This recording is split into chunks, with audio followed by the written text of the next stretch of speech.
Right, so as I was walking around the room, I noticed a lot of people were working pretty well on problems 1 through 8 on the task card, and a lot of people got stuck on problem 7 and 8. So I want to take a look at the beginning of this task card just to clarify some things so that we can develop a new procedure that we can use today to solve problem 7 and 8 in a maybe easier way that we're not used to.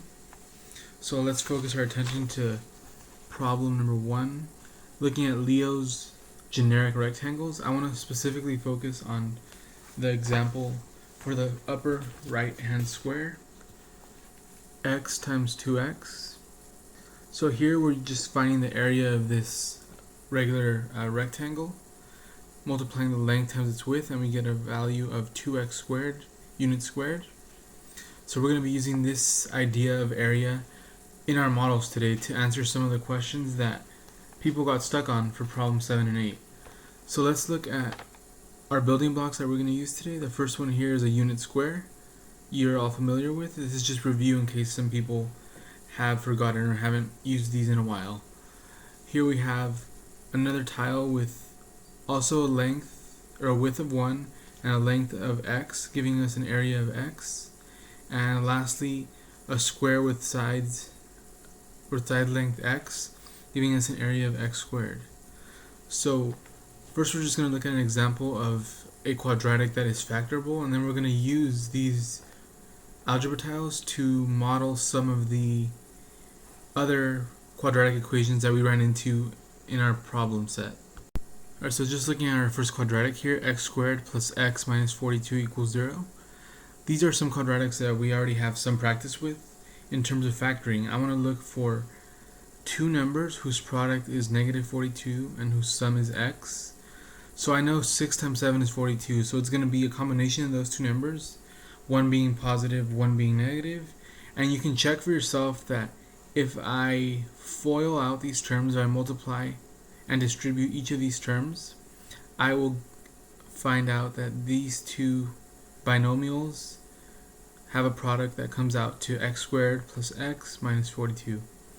So once we get to this step here, we can just look at two different possibilities, either x plus 7 times 0 equals 0 or x minus 2 times 0 equals 0. So in either of those cases, x is either negative 7 or x is 2.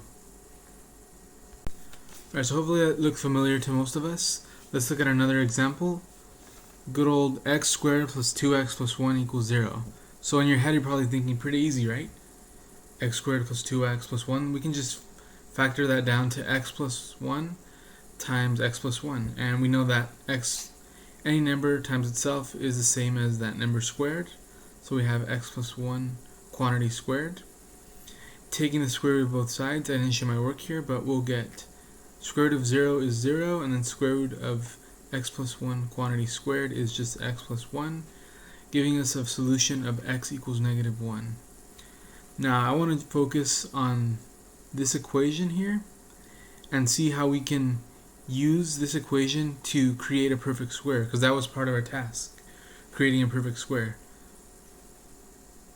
So let's look for how many x squareds we have. We only need one of these, so one of these larger squares. I have a 2x term, but again I want to make a perfect square, right? So I want to have both sides of my square equal. I know for my x, one of the sides is unit 1, so it has a length of 1 on one side, so I'm going to use that to build my square. So I have x plus 1 here and x plus 1 down here, giving me two x's, and then lastly we have our unit square, the term 1. So using these three terms from our quadratic, we formed a perfect square. And we can see that here because x times 1, if we looked at this as an area model, x plus 1 times x plus 1 is the same as x plus 1 squared. So it's nice that we can actually connect this model back to our quadratic, because we're going to be using that idea to create a new way to solve quadratics. So here's a similar quadratic equation, x squared plus 2x equals 0. Again, I just started off by making a model for this equation. So I started off by just drawing off an x squared tile. On your desk you can actually use your tiles to make this figure if you want to follow along. I have two x's, so I went ahead and placed one x on one side, another x on the other, making sure that my lengths stay the same on both sides so I can make a perfect square. And here I don't have another tile, I need an extra tile, right? I need to have one more unit tile to make this a perfect square. So what I can do is add one tile, but take away another tile. So really I'm not adding or subtracting anything. It's staying the same, but it's helping me create a perfect square. So if we look back to our equation, we have x squared plus 2x, and I'm going to add one tile and take away one tile. So I'm not really changing my equation, I'm just adding by 0 really. So, okay, this looks familiar to me, x squared plus 2x plus 1. That's the similar problem we did over here, where we had this equation is equivalent to x plus 1 squared. So that's where I got this term here, just from previous work that we had already completed. And we still have our minus 1 term. So again, I want to solve for my value of x to find the two roots that satisfy my quadratic. So I went ahead and added 1 to both sides, leaving me with 1 is equal to quantity x plus 1 squared. Taking the square root of both sides, we'll have x plus 1 is equal to either the positive or negative square root of 1. And we're left with two different equations here. X plus 1 is equal to negative 1, and x plus 1 is equal to 1. And from that, you can solve the values for x. Alright, so here's another example, and you might think this is repetitive, but I really want you to pay attention to how we rearrange the tiles when we're creating, or when we're modeling a quadratic equation using these algebra tiles. So let's just verify that we can make a perfect square from this quadratic. Because I know in your head you can probably FOIL this very quickly and notice that the sum of x and 2 squared is equivalent to x squared plus 4x plus 4. So let's go ahead and verify x squared term here. I have 4 x's. So I'm splitting these up in half. 2 x's here, 2 x's here, keeping my length the same. And then lastly, I'm going to add in my 4 unit tiles, which I have here. And what does that look like in terms of lengths on the sides? So I have x plus 2 and x plus 2, giving me an area of x plus 2 squared, which we have here. If we continue from there, we can take the square root of both sides, leaving us with 0 is equal to x plus 2. And lastly, we'll have x is equal to negative 2 once we subtract 2 from both sides here. Alright, so let's build off our x squared plus 4x plus 4 example and look at a similar problem where we don't have quite enough tiles. We have an x squared term, 4x's again, so I split up my 2 x's on each side, and I have 2 unit tiles. But I want to make a perfect square, right? I want to make this easier for me to solve. Well, I can choose to add on 2 squares, but then I have to remember to take away those 2 squares at some point, because I can't just magically add on 2 units to an equation. So instead, what I could do is add on 2 squares. You can see that here in our equation. I'm adding on 2 units, and I'm also taking away 2 units. So I'm really just adding by 0. So how does that change my equation now? Well, I have x squared plus 4x stays the same. 2 plus 2, I'll have 4 minus 2. Oh wait, this looks pretty familiar. X squared plus 4x plus 4 is equivalent to x plus 2 squared, and we'll still have our minus 2 here, is equal to 0. If we continue, we're attempting to solve the value of x, right? So let's isolate our variable by adding 2 to both sides, leaving us with x plus 2 squared is equal to 2. And again, we'll take the square root of both sides. We really have to remember that there's actually 2 possibilities, a positive and a negative answer to the square root. And from there, we can go ahead and solve the values for x when the square root comes out positive and when the square root comes out negative. And here are our 2 solutions that we found. Alright, so let's say we had a general quadratic where we have x squared plus bx plus c equals 0, where b and c are real numbers. How can we model that using algebra tiles? Well, we know this term here, the x squared term, is going to look the same for all the perfect squares we attempt to make. So we'll have one x squared tile.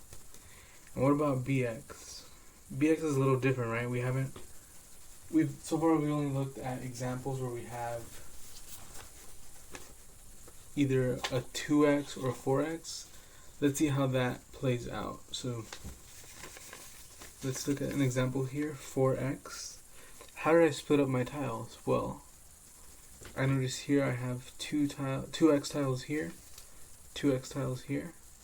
How is this different from my x squared plus 2x plus 1 example? Let's go ahead and look back to that example.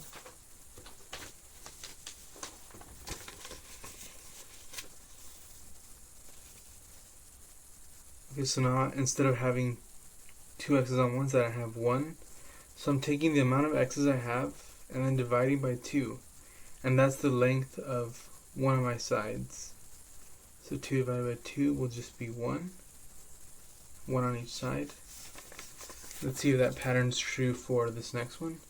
4 divided by 2 is 2. I didn't label it here, but we can see that this side is length 2 plus x and x plus 2. So looking at our algebra tile here, we have x squared. We're taking our number b, dividing it by 2, and that's going to tell us the length of this last segment here. So we have b divided by 2 and b divided by 2. Okay, so far we only know the value, or the tiles here, x squared, b over 2x, and b over 2 times x. So if I wanted to make this a perfect square, I want to find out what value I would need here. How big of an area would I need? Well, I know that the length of this square here, this bottom square, is going to be b over 2, b divided by 2. And the length for the side here will also be b divided by 2. So in total, my area will be, it's kind of hard to see, but you should have b divided by 2 squared. So in this equation, we don't have that term in here, b divided by 2 squared. We have a plus c term. So in the examples we looked at, our plus c term was different for various examples. So we want to make sure that our term b divided by 2 squared is included in our equation. So what I can do is add and subtract b divided by 2 squared to my equation. And this here, x squared plus bx plus b divided by 2 squared, can be simplified into a perfect squared of x plus b over 2 squared. Let's compare this whole mess back to an example that we already did. Alright, so now that we developed the method to solve a quadratic using the completing the square method, let's look at a concrete example. X squared plus 6x minus 1. So first I'm just going to start off by adding 1 to both sides just to get rid of this c term that we looked at before. And now I'm left with an x squared plus 6 term. And I'm going to go ahead and model that with tiles. X squared. 6 divided by 2 will give me 3, so I'm going to have 3 tiles on each side. And if I square that number, 3 squared is 9. So I'm going to add and subtract 9 to my equation. I have x squared plus 6x plus 9 is a perfect square of x plus 3 squared. And I still have my minus 9 is equal to 1. I'm going to add 9 to both sides, giving me a value of 10 is equal to the quantity x plus 3 squared. From there, I'll take the square root of both sides, making sure that I include both a positive and negative value for the answer to my square root, leaving me with x plus 3 is either equal to positive or negative 10, and here are my two possible solutions using my completing the square method.